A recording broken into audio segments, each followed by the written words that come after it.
2025 Kerala PSC നടത്തുന്ന വിവിധ പരീക്ഷ ഗുണപ്രദമാവുന്ന രീതിയിൽ മാത്സ് എന്ന് പറയുന്ന ഭാഗത്ത് നമുക്ക് പ്രീവിയസ് ക്വസ്റ്റ്യൻ പേപ്പറിൽ പറയുന്ന ചോദ്യങ്ങളിലൂടെ മാർക്ക് സ്കോർ ചെയ്യുക എന്ന ലക്ഷ്യത്തോടെ നിങ്ങളുടെ മുന്നിൽ പരിചയപ്പെടുത്തി തുടങ്ങിയ വീഡിയോ ക്ലാസ് സീരീസിലെ തുടർച്ചയായിട്ടുള്ള 9ാമത്തെ ക്ലാസ്സാണ് നിങ്ങളുടെ മുന്നിൽ പരിചയപ്പെടുത്തുന്നത്. ഇന്ന് നമ്മളിവിടെ ചർച്ച ചെയ്യാൻ പോകുന്ന അത്യാവശ്യം നിലവാരമുള്ള കുറച്ച് ചോദ്യങ്ങളാണ് നിങ്ങളുടെ മുന്നിലേക്ക് പരിചയപ്പെടുത്തുന്നത്. ഇന്ന് നമ്മളിവിടെ ചർച്ച ചെയ്യാൻ പോകുന്ന ഒന്നാമത്തെ ചോദ്യം 1, 5, 14 എന്ന സംഖ്യാശ്രേണിക്ക് പറയുന്ന പേര് എന്നതാണ് നമ്മുടെ ചോദ്യം. ഇവിടെ ഈ ഒരു സംഖ്യാശ്രേണിക്ക് പറയുന്നത് സ്തൂപികാ സംഖ്യകൾ എന്നാണ് പറയുന്നത്.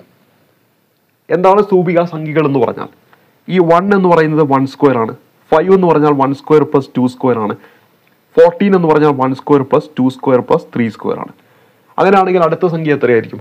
1 square plus 2 square plus 3 square plus 4 square ആണ്. അടുത്ത സംഖ്യയോ 1 square plus 2 square plus 3 square plus 4 square plus 5 square ആണ്. അപ്പോൾ സ്തൂപികാ സംഖ്യ എന്ന് പറയുന്നത് ഈ ഒരു രീതിയിൽ ഫോം ചെയ്യുന്ന സംഖ്യകളെയാണ് നമ്മൾ സ്തൂപികാ സംഖ്യകൾ എന്ന് പറയും. അല്ലെങ്കിൽ നമുക്ക് പറയാൻ പറ്റും, ഈ തന്നിരിക്കുന്ന ഇപ്പോൾ 14 എന്ന് പറയുന്ന ആ നമ്പറുകൾ ഉപയോഗിച്ചുകൊണ്ട്, അതായത് 14 ഡോട്ടുകൾ ഉപയോഗിച്ചുകൊണ്ട് നമുക്ക് എന്ത് ഫോം ചെയ്യാൻ പറ്റും? ഒരു സ്തൂപിക നമുക്ക് ഫോം ചെയ്യാനായിട്ട് പറ്റും, ഒരു പിരമിഡ് നമുക്ക് ക്രിയേറ്റ് ചെയ്യാനായിട്ട് പറ്റും. അപ്പോൾ അതിനാണ് നമ്മൾ എന്തെന്ന് പറയുന്നത്? സ്തൂപികാ സംഖ്യകൾ എന്ന് പറയുന്നത്.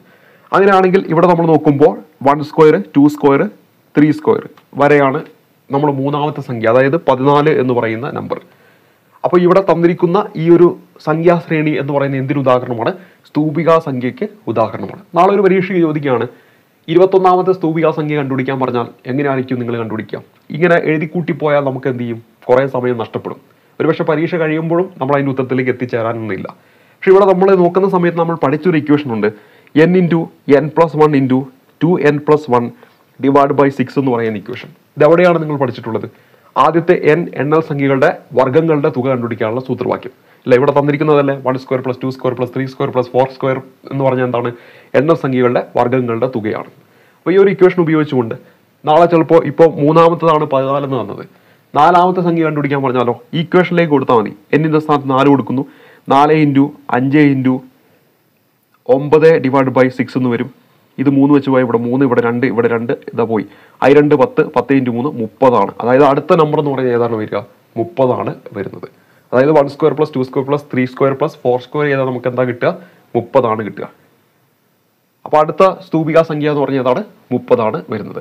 അപ്പോൾ തന്നിരിക്കുന്ന ഈ ഒരു സംഖ്യാശ്രേണി എന്ന് പറയുന്നത് എന്തൊരു ഉദാഹരണമാണ്? സ്തൂപികാ സംഖ്യയ്ക്ക് ഉദാഹരണമാണെന്ന കാര്യം ഓർത്തിരിക്കുക. ഇനി നമ്മുടെ അടുത്ത ചോദ്യത്തിലേക്ക് വരാം. അടുത്ത ചോദ്യം, 3 സംഖ്യകളുടെ തുക 572. ഒന്നാമത്തേത് രണ്ടാമത്തേതിൻ്റെ ഇരട്ടിയാണ്, മൂന്നാമത്തേത് ഒന്നാമത്തേതിൻ്റെ 3/1 എങ്കിൽ അവയിൽ ഒരു സംഖ്യ താഴെ പറയുന്നവയിൽ ഏതാണെന്നാണ് നമ്മുടെ ചോദ്യം. ഇപ്പോൾ ഈ ഒരു ചോദ്യം നമുക്ക് വേണമെങ്കിൽ റേഷ്യോ മെത്തേഡിലൂടെ ചെയ്യാം, അതല്ലെങ്കിൽ നമ്മൾ സാധാരണ ചെയ്യുന്ന രീതിയിലും ഇതിൻ്റെ ഉത്തരത്തിലേക്ക് എത്തിച്ചേരാൻ പറ്റും. ഞാനിവിടെ റേഷ്യോ മെത്തേഡാണ് ആദ്യം ഉപയോഗിക്കുന്നത്, അതിനുശേഷം സാധാരണ ചെയ്യുന്ന രീതിയും കൂടെ ഒന്ന് പറഞ്ഞു തരാം. റേഷ്യോ മെത്തേഡിലേക്ക് വരുമ്പോൾ ആദ്യ സംഖ്യ x ആയിട്ടും അടുത്ത സംഖ്യ y ആയിട്ടും മൂന്നാമത്തെ സംഖ്യ z ആയിട്ടും എടുത്തിരിക്കുന്നു. ആദ്യ കണ്ടീഷൻ എന്ന് പറയുന്നത് ഒന്നാമത്തേത് രണ്ടാമത്തേതിൻ്റെ ഇരട്ടിയാണ്. അതായത് x 2 ആണെങ്കിൽ y എന്ന് പറയുന്നത് 1 ആണ്. 1:2 എന്ന് പറയുന്ന റേഷ്യോ ആണ് നമുക്ക് അവിടെ ലഭിക്കുന്നത്. ഇനി മൂന്നാമത്തേത് ഒന്നാമത്തേതിൻ്റെ 3/1 എന്നാണ്. അതായത് z എന്ന് പറയുന്നത് x/3 എന്നാണ് ഉദ്ദേശിക്കുന്നത്. അപ്പോൾ ഇവിടെ നിന്ന് നമുക്ക് മനസ്സിലാക്കാൻ പറ്റും, ഈ x എന്ന് പറയുന്നത് 3 ആണെങ്കിൽ, x എന്ന് പറയുന്നത് 3 ആണെങ്കിൽ ഈ z എന്ന് പറയുന്നത് 1 ആയിരിക്കും. ഇതിൽ നിന്ന് y:x:z എന്ന് പറയുന്ന റേഷ്യോ നമുക്ക് ഉണ്ടാക്കാം. നമ്മൾ എങ്ങനെയാണ് ക്രിയേറ്റ് ചെയ്യുന്നത്? ഈ 2നെ ഇങ്ങോട്ട് എഴുതുക, ഈ 3നെ ഇങ്ങോട്ട് എഴുതുക, ഇതിനെ ഇങ്ങോട്ട് ഗുണിച്ചാൽ 3, ഇതിനെ ഇങ്ങോട്ട് ഗുണിച്ചാൽ 6, ഇതിനെ ഇങ്ങോട്ട് ഗുണിച്ചാൽ 2. അതായത് y:x:z എന്ന് പറയുന്നത് 3:6:2 എന്ന് നമുക്ക് ലഭിക്കും. അതായത് നമ്മൾക്കിവിടെ സമ്മ് തന്നിരിക്കുന്നത് 572 എന്നാണ്. 572 എന്നാണ് നമുക്ക് നമ്മുടെ ചോദ്യത്തിൽ എന്ത് തന്നിട്ടുള്ളത്? ഈ 3 നമ്പറുകളും കൂട്ടിയാൽ കിട്ടുന്ന തുക തന്നിട്ടുള്ളത്. അതായത് ആ തുകയെ 3 ഭാഗമായിട്ടും 6 ഭാഗമായിട്ടും 2 ഭാഗമായിട്ടും വീതിച്ചിരിക്കുന്നു എന്നാണ് അർത്ഥമാക്കുന്നത്. ഇവിടെ ഈ റേഷ്യോയുടെ തുക എന്ന് പറയുന്നത് 6 + 3 എന്ന് പറഞ്ഞാൽ 9 ആണ്, 9 + 2 എന്ന് പറഞ്ഞാൽ 11. 11 റേഷ്യോ എന്തിനോട് തുല്യമാണ്? 572 തുല്യമാണ്. ഒരു റേഷ്യോ എന്ന് പറയുന്നത് 52 തുല്യമാണ്. 572 / 11 ചെയ്താൽ 52 എന്നാണ് കിട്ടുക. അങ്ങനെയാണെങ്കിൽ നമുക്ക് ഇനി ഓരോ നമ്പറുകളും കണ്ടുപിടിക്കാമല്ലോ. x എന്ന് പറയുന്നത് നമുക്ക് എന്ത് കിട്ടും? x എന്ന് പറയുമ്പോൾ ഇതാ ഈ മിഡിലുള്ള നമ്പറാണ്. അതായത് 52 × 6 ചെയ്താൽ 6 2 12, 6 5 30, 312 കിട്ടും. ഇനി ഇതാ z എന്ന് പറയുന്നത് എത്രയാണ്? 52 × 2 104. ഇനി ഇതോ y എന്ന് പറഞ്ഞാൽ 52 × 3 156, 156, 312, 104 എന്നിവയാണ് 3 നമ്പറുകൾ എന്ന് പറയുന്നത്. അപ്പോൾ ഇതിൽ ഏതെങ്കിലും ഒരു നമ്പർ നമ്മുടെ ഓപ്ഷനിൽ ഉണ്ടോ എന്ന് നോക്കുക. നോക്കുമ്പോൾ നമുക്ക് 104 ഇത് അവിടെ കിടക്കുന്നുണ്ട്. അപ്പോൾ നമ്മൾ ഉത്തരമായിട്ട് വരേണ്ടത് എന്താണ്? ഓപ്ഷൻ ഡി ആണ് ഉത്തരമായിട്ട് വരേണ്ടത്. നമ്മൾ കണ്ടുപിടിക്കാൻ പറഞ്ഞിരിക്കുന്ന ആ 3 നമ്പറുകളിൽ ഏതെങ്കിലും ഒന്ന് ഓപ്ഷനിൽ ഉണ്ടോ എന്നാണ് കണ്ടുപിടിക്കാൻ പറഞ്ഞത്. അപ്പോൾ നമ്മുടെ ഉത്തരമായിട്ട് വരേണ്ടത് 104 ഓപ്ഷൻ ഡി ആണ് ഈ ഒരു ചോദ്യത്തിന്റെ ഉത്തരമായിട്ട് വരിക. ഇത് റേഷ്യോ മെത്തേഡിലൂടെ പോകുമ്പോൾ ഈ ഒരു രീതിയിലാണ് നമ്മൾ ഈ ഒരു ചോദ്യം ചെയ്യുന്നത്. ഇനി അതല്ല എങ്കിൽ സാധാരണ രീതിയിൽ എങ്ങനെയാണ് ഈ ഒരു ചോദ്യം ചെയ്യാമെന്നും കൂടെ നമുക്കൊന്ന് പരിശോധിക്കാം. അപ്പോൾ നമ്മൾ ആദ്യം ചെയ്തത് റേഷ്യോ മെത്തേഡാണ്. ഇപ്പോൾ റേഷ്യോ മെത്തേഡ് എളുപ്പമായി തോന്നുന്നുണ്ടെങ്കിൽ അത് ഫോളോ ചെയ്യാം. ഇനി അതല്ല ഈ സാധാരണ ചെയ്യുന്ന ഈ രീതിയാണോ നിങ്ങൾക്ക് എളുപ്പമെങ്കിൽ അത് ഫോളോ ചെയ്യാം. ഇനി ഇതല്ല ഇതിൽ എളുപ്പമുള്ള രീതി നിങ്ങളുടെ കൈവശം ഉണ്ടെങ്കിൽ അത് നിങ്ങൾക്ക് ഫോളോ ചെയ്യാം. അപ്പോൾ നമ്മൾ സാധാരണ ചെയ്യുന്ന രീതിയിലേക്ക് വരാം. സാധാരണ ചെയ്യുന്ന രീതി എന്താണ്? ഒന്നാമത്തെ സംഖ്യ ഞാനിവിടെ എക്സ് ആയിട്ട് എടുത്തു, നേരത്തെ പറഞ്ഞ പോലെ എക്സ് ആയിട്ട് എടുത്തു. രണ്ടാമത്തേതിൻ്റെ ഇരട്ടിയാണെന്നാണ് പറഞ്ഞത്. അതായത് ഒന്നാമത്തെ സംഖ്യ എന്ന് പറയുന്നത് രണ്ടാമത്തേതിൻ്റെ ഇരട്ടിയാണ്. അതായത് രണ്ടാമത്തെ സംഖ്യ y ആണെങ്കിൽ നമുക്ക് പറയാൻ പറ്റും ഒന്നാമത്തെ സംഖ്യ എന്ന് പറഞ്ഞാൽ x = y/2 എന്ന് എഴുതാമല്ലോ. x = നമുക്ക് y = x/2 എന്ന് എഴുതാം. നേരെ തിരിച്ചു വരും. ഒന്നാമത്തെ സംഖ്യ x ആണെങ്കിൽ y എന്ന് പറഞ്ഞാൽ എന്താണ്? x/2 എന്നാണ് വരിക. ഇനി അടുത്തത് എന്താണ്? z എന്ന് പറഞ്ഞാൽ എന്താണ്? x/3 എന്നുമാണ് വരിക. നമ്മുടെ ചോദ്യത്തിൽ പറഞ്ഞത് എന്താണ്? മൂന്നാമത്തേത് ഒന്നാമത്തേതിൻ്റെ 1/3 പറഞ്ഞത്. ഇത് നമുക്ക് ടോട്ടൽ തുക ഇവിടെ തന്നിട്ടുണ്ട് 572 എന്നും തന്നിട്ടുണ്ട്. ഇതെല്ലാം കൂടെ കൂട്ടിക്കഴിഞ്ഞാൽ നമുക്ക് എന്ത് കിട്ടണം? 572 എന്ന് കിട്ടാം. ഞാൻ എക്സിന്റെ ടേമിൽ ഇക്വേഷൻ ക്രിയേറ്റ് ചെയ്യാണ്. ഒന്നാമത്തെ സംഖ്യ എക്സ്, രണ്ടാമത്തെ സംഖ്യ y ആണ്. y എന്ന് പറഞ്ഞാൽ x/2 ആണ്. അപ്പോൾ ഇവിടെ നമുക്ക് x/2 എന്ന് കിട്ടും. പ്ലസ് ഇവിടെ മൂന്നാമത്തെ സംഖ്യ z ആണ്. z എന്ന് പറഞ്ഞാൽ x/3 ആണ്. x/3 എന്ന് കിട്ടും. = 572. ഇനി നമ്മളിത് സോൾവ് ചെയ്ത് എക്സിന്റെ വാല്യൂ കണ്ടുപിടിച്ചാൽ മതി. നിങ്ങളിത് സോൾവ് ഒന്ന് ചെയ്യുക. ഞാനിവിടെ എക്സിന്റെ വാല്യൂ നമ്മളിത് ചെയ്ത് കഴിഞ്ഞാൽ, ഇത് സോൾവ് ചെയ്ത് കഴിഞ്ഞാൽ എക്സിന്റെ വാല്യൂ എന്ന് പറയുന്നത് നമുക്ക് 312 എന്നാണ് കിട്ടുക. അതായത് ഒന്നാമത്തെ സംഖ്യ നമുക്ക് എന്തെന്ന് കിട്ടി? 312 എന്ന് കിട്ടി. പക്ഷെ നമ്മൾ ഓപ്ഷൻ നോക്കുമ്പോൾ എന്തില്ല? 312 ഇല്ല. ഇനി നമുക്ക് y എന്ന് പറഞ്ഞാൽ എന്താന്ന് തന്നിട്ടുണ്ട്? x/2 എന്ന് തന്നിട്ടുണ്ട്. അപ്പോൾ ഇതാ എക്സിന്റെ വാല്യൂ ഇവിടെ അറിയാം, /2 ചെയ്താൽ മതി. നമുക്ക് അവിടെ എന്ത് കിട്ടും? 156 എന്നാണ് കിട്ടുന്നത്. പക്ഷെ അത് നമ്മുടെ ഓപ്ഷനിലില്ല. ഇനി അടുത്തത് എന്താണ്? z ആണ്. z എന്ന് പറഞ്ഞാൽ ഇവിടെ തന്നിട്ടുണ്ട് x/3 എന്ന് തന്നിട്ടുണ്ട്. അതായത് 312-നെ ഇപ്പൊ നമുക്ക് ഇവിടെ ലഭിച്ചിരിക്കുന്ന ഈ 312 എന്ത് ചെയ്താൽ മതി? 3 വെച്ചിട്ട് ഹരിച്ചാൽ മതി. അപ്പൊ നമുക്ക് 104 എന്ന് കിട്ടും. അപ്പോൾ ഓപ്ഷൻ ഡി ആണ് നമ്മുടെ ഉത്തരമായിട്ട് വരിക. അപ്പോൾ ഈ ഒരു രീതിയിലാണ് നമ്മൾ സാധാരണ ചെയ്യുന്ന മെത്തേഡിൽ ഈ ഒരു ചോദ്യത്തിന്റെ ഉത്തരത്തിലേക്ക് എത്തിച്ചേരുക. അപ്പോൾ നിങ്ങൾക്ക് ഏതാണ് എളുപ്പം ആ രീതി നിങ്ങൾ ഫോളോ ചെയ്യുക. ഇപ്പൊ ഞാൻ റേഷ്യോ മെത്തേഡിലൂടെ പറഞ്ഞത് കുറച്ചും കൂടി എളുപ്പമായിരിക്കും. ഇത്രയും കാൽക്കുലേഷൻസ് ഒന്നും അവിടെ വരുന്നില്ല. നമുക്ക് പെട്ടെന്ന് തന്നെ ഓപ്ഷൻ ഡിയിലേക്ക് എത്തിച്ചേരാനായിട്ട് പറ്റും. ഇനി അടുത്ത ചോദ്യത്തിലേക്ക് വരാം. ABC എന്നിവർക്ക് യഥാക്രമം 20, 30, 60 ദിവസങ്ങളിൽ ഒരു ജോലി ചെയ്യാൻ കഴിയും.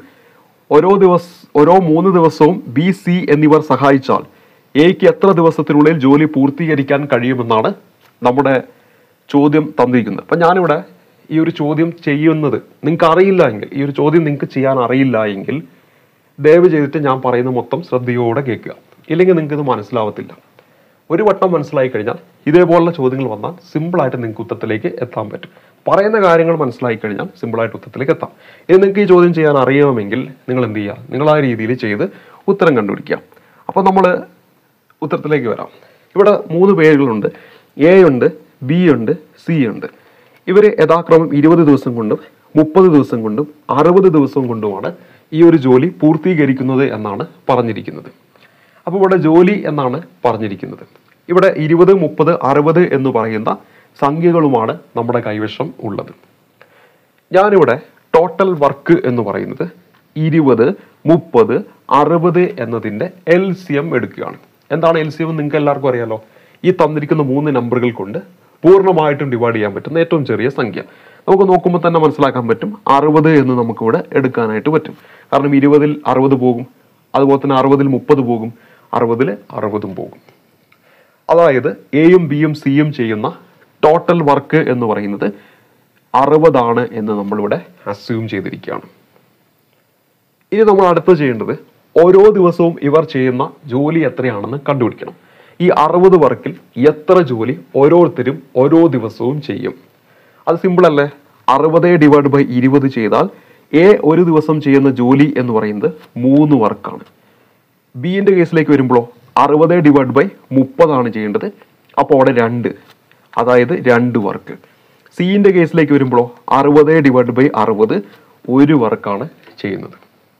അതായത് 60 ജോലിയിൽ എ ഒരു ദിവസം ചെയ്യുന്നത്, ഇത് ഒരു ദിവസത്തെ കണക്കാട്ടോ, ഒരു ദിവസത്തെ കണക്ക് 3 ജോലിയാണ്. ബി എത്ര ജോലി ചെയ്യും? 2 ജോലിയാണ്. സി എത്ര ജോലി ചെയ്യും? 1 ജോലിയാണ്. പറഞ്ഞത് മനസ്സിലായി എന്ന് വിചാരിക്കുന്നു. 20, 30, 60 എന്നിവയാണ് ഓരോരുത്തരും ആ ജോലി പൂർത്തീകരിക്കാൻ എടുക്കുന്ന ദിവസങ്ങൾ. ഞാനിവിടെ ഇതിന്റെ LCM ആയ 60 ഇത് ടോട്ടൽ വർക്കായിട്ട് എടുത്തു.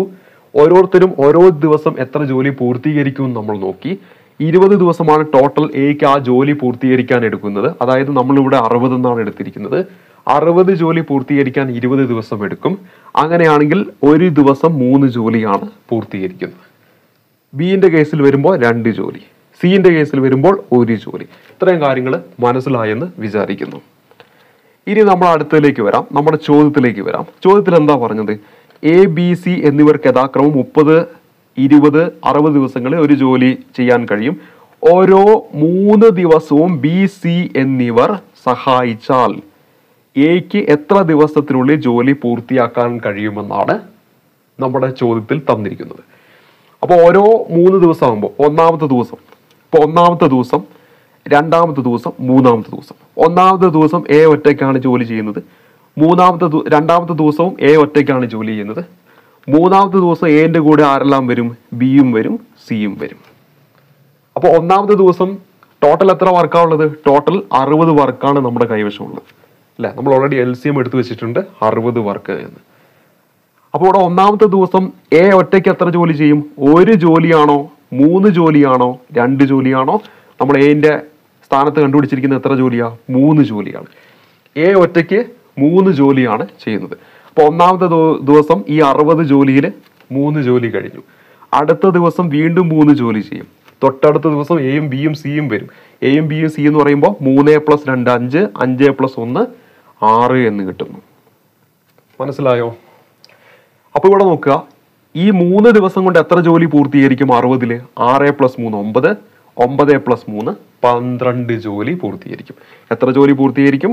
12 ജോലി പൂർത്തീകരിക്കും. അപ്പോ ഓർത്തിരിക്കുക, 3 ദിവസം കൊണ്ട് 12 ജോലി പൂർത്തീകരിക്കും. 12 ജോലി പൂർത്തീകരിക്കും 3 ദിവസം കൊണ്ട്. അങ്ങനെയാണെങ്കിൽ 60 ജോലിയോ? 60 ജോലി എന്ന് പറയുന്നത് 60 ÷ 12. 60 ÷ 12 എന്ന് പറയുമ്പോൾ 5. 5 × 3 വേണം. കാരണം 12 ജോലി പൂർത്തീകരിക്കുന്നത് 3 ദിവസം കൊണ്ടാണ്. അപ്പൊ 60 ÷ 12 ചെയ്തിട്ടുണ്ടെങ്കിൽ 5 കിട്ടും. അതേ × 3 ചെയ്യണം. അപ്പൊ നമുക്ക് എന്തെന്ന് കിട്ടും? ഇവിടെ 15 എന്നാണ് കിട്ടുന്നത്. അതായത് ടോട്ടൽ എത്ര ദിവസം എടുക്കും? 15 ദിവസമാണ്. ഓപ്ഷൻ ബി ആണ് ഈ ഒരു ചോദ്യത്തിന്റെ ഉത്തരമായിട്ട് വരുന്നത്. അപ്പൊ ആ ഒരു ലോജിക്ക് നമുക്ക് മനസ്സിലായിട്ടുണ്ടെങ്കിൽ സിമ്പിൾ ആയിട്ട് നമുക്ക് ഉത്തരത്തിലേക്ക് എത്തിച്ചേരാൻ പറ്റും. നമ്മൾ സാധാരണ ചെയ്യുന്ന എക്സും വൈ ഒക്കെ ഇട്ട് ചെയ്യുന്ന മെത്തേഡ് ആണെങ്കിൽ കുറെ ടൈം നമുക്ക് ചിലപ്പോൾ നഷ്ടപ്പെടാം. ഈ ഒരു ലോജിക്ക് അറിയാമെങ്കിൽ സിമ്പിൾ ആയിട്ട് നമുക്ക് ഉത്തരത്തിലേക്ക് എത്തിച്ചേരാൻ പറ്റും. ഇപ്പൊ ഇവിടെ നമ്മൾ അവസാനം പറഞ്ഞ കാര്യം മനസ്സിലായെന്ന് വിചാരിക്കുന്നു. എന്തുകൊണ്ടാണ് ഇവിടെ 3 വെച്ച് മൾട്ടിപ്ലൈ ചെയ്തത്? ഈ 3 ദിവസം കൊണ്ടാണ് എന്ത് 12 ജോലി തീർക്കുന്നത്. അപ്പൊ ഞാൻ എന്ത് ചെയ്തു? 60 ÷ 12 എന്ന് ചെയ്തു. 3 ദിവസം കൊണ്ട് 12 ജോലി. 60 ÷ 12 ചെയ്യുമ്പോൾ 5 ദിവസമാണ് നമുക്ക് അവിടെ കിട്ടുന്നത്. പക്ഷെ നമ്മൾ 3 ദിവസത്തെയാണ് 12 ആയിട്ട് കണക്കാക്കിയത്. അതുകൊണ്ടാണ് ഞാനിവിടെ 3 വെച്ച് ഗുണിച്ചത്. മനസ്സിലായോ? 3 ദിവസം കൊണ്ട് 12 ജോലി. അങ്ങനെയാണെങ്കിൽ 60 ദിവസം കൊണ്ടാണ് നമുക്ക് കണ്ടുപിടിക്കുന്നത്. 60 ജോലി എത്ര ദിവസം എന്നാണ് കണ്ടുപിടിക്കേണ്ടത്. അപ്പോൾ 60 ÷ 12 ചെയ്തു. അപ്പോൾ 5 എന്ന് കിട്ടി. 5 × 3 ചെയ്യുക. നമുക്ക് എന്ത് കിട്ടി? 15 എന്ന ഉത്തരത്തിലേക്ക് എത്തിച്ചേരാൻ പറ്റും. അപ്പോൾ ഈ അവസാനം ഈ 3 ചെയ്യുന്നത്, മൾട്ടിപ്ലൈ ചെയ്യുന്നത് മറക്കാൻ പാടില്ല. മറന്നു കഴിഞ്ഞാൽ എന്ത് ചെയ്യും? ഉത്തരം കിട്ടത്തില്ല. പറഞ്ഞത് മനസ്സിലായെന്ന് വിചാരിക്കുന്നു. അപ്പം ഇത് നമ്മൾ ഈ ഒരു പരീക്ഷയ്ക്ക് ഈ ഒരു രീതിയിലാണ് ചോദിച്ചത്. നാളെ പരീക്ഷയ്ക്ക് വ്യത്യസ്തമായിട്ടുള്ള രീതിയിൽ ചോദിക്കാം. ഇതേ മോഡൽ ചോദ്യം തന്നെ വ്യത്യസ്തമായ രീതിയിൽ ചോദിക്കാം. അപ്പോഴെല്ലാം നമ്മൾ ഉപയോഗിക്കേണ്ട ആ ഒരു ലോജിക്ക് എന്ത് തന്നെയാണ്? സെയിം ലോജിക്ക് തന്നെയാണ് ഉപയോഗിക്കേണ്ടത്. ഈ ഒരു ലോജിക്ക് നിങ്ങൾക്ക് നല്ല രീതിയിൽ മനസ്സിലായിട്ടുണ്ടെങ്കിൽ ഇനി ഇങ്ങനെയുള്ള ചോദ്യം ഏത് വന്നാലും സിമ്പിളായിട്ട് നിങ്ങൾക്ക് എന്ത് ചെയ്യാൻ പറ്റും? ഉത്തരത്തിലേക്ക് എത്താനായിട്ട് പറ്റും. ഇന്ന് ഈ ഒരു ക്ലാസ്സിൽ 3 ചോദ്യങ്ങളെ ചെയ്യുന്നുള്ളൂ. 3ഉം അത്യാവശ്യം നല്ല ചോദ്യമാണ്. അത്യാവശ്യം നല്ല നിലവാരത്തിലുള്ള ഒരു ചോദ്യമാണ്. ഇനി അങ്ങോട്ടുള്ള ചോദ്യവും അതേപോലെ നിലവാരത്തിലുള്ള ചോദ്യം തന്നെയാണ് ചോദിച്ചിരിക്കുന്നത്. ആ ചോദ്യങ്ങൾ നമുക്ക് അടുത്ത ക്ലാസ്സിൽ ചെയ്യാം. ഈ 3 ചോദ്യങ്ങൾ നല്ല രീതിയിൽ മനസ്സിലാക്കി വെക്കുക. ഇത് പരീക്ഷയ്ക്ക് നിർബന്ധമായിട്ടും ഇപ്പോഴത്തെ നിലവാരം വെച്ചിട്ടുള്ള ചോദ്യങ്ങൾ നമ്മൾ നോക്കുമ്പോൾ ഇങ്ങനെയുള്ള ചോദ്യങ്ങളാണ്. 2024 ഈ അവസാന മാസങ്ങളിൽ നവംബറിലോ ഒക്ടോബറിലോ നടന്ന പരീക്ഷയിൽ ചോദിച്ചിട്ടുള്ള ഒരു ചോദ്യമാണ്. അപ്പോൾ ആ ഒരു ചോദ്യം നിങ്ങൾക്ക് മനസ്സിലായെന്ന് വിചാരിക്കുന്നു. മനസ്സിലായിട്ടുണ്ടെങ്കിൽ നിങ്ങൾക്കൊന്ന് ലൈക്ക് ചെയ്യാം, ഷെയർ ചെയ്യാം, ഒപ്പം നിങ്ങളുടെ വിലയേറിയ അഭിപ്രായങ്ങളൊക്കെ ഒന്ന് രേഖപ്പെടുത്താം. പിന്നെ എന്തെങ്കിലുമൊക്കെ സംശയങ്ങളുണ്ടെങ്കിൽ ചോദിക്കാം. നമുക്ക് പറഞ്ഞു തരാൻ പറ്റുന്നതാണെങ്കിൽ ഈ ചോദ്യമൊക്കെ ആയിട്ട് ബന്ധപ്പെട്ട് പറഞ്ഞു തരുന്നതായിരിക്കും. അപ്പോൾ അടുത്തൊരു ക്ലാസ് കാണുമ്പോഴേക്കും നന്ദി, നമസ്കാരം.